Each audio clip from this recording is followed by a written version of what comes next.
My name's Allyson. Thank you for hearing me today on this issue. I'm the mother of two boys, ages 10 and 6, and my daughter, who's almost 2. I am a graduate of Northeastern University and recently became certified to work in the healthcare field through Partners in Career and Workforce Development. And I am also a member of the board of the Homes for Families. Currently, I am a seasonal employee at the TD Garden. It's a job.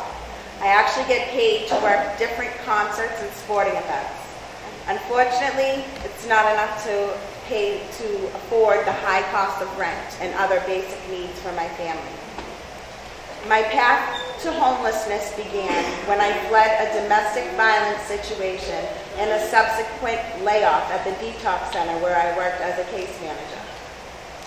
When I realized that no matter what I did going forward, and we had no place to go, I was so scared, overwhelmed, and after being cut loose from a short stay with Traveler's Aid with no plan, my daughter and I sat at South Station for about 6 hours.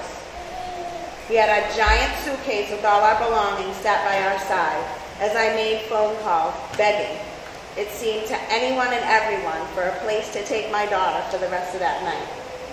I only had $11 to my name for the next 3 days.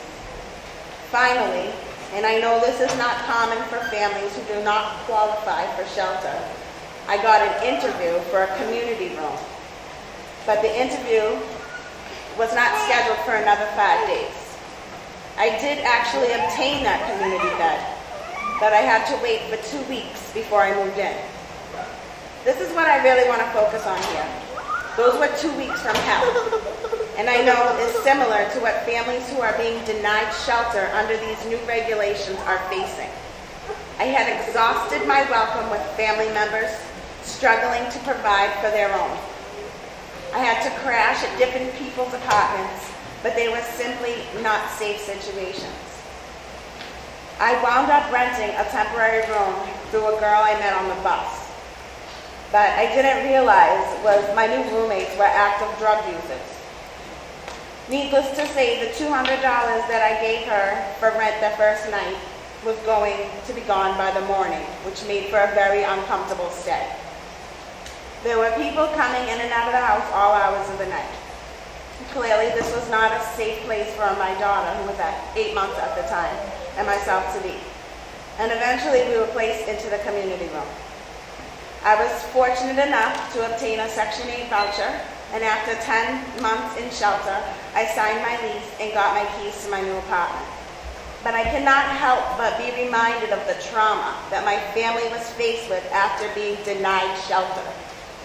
It scares me to think that so many families are facing that same horror, and that there are too few community beds in our state to act as a safety net to the safety net. Please consider changing these regulations so that families are not forced into unsafe places with their children before they become eligible for shelter. Of course, I support prevention programs and ultimately housing that all families can afford.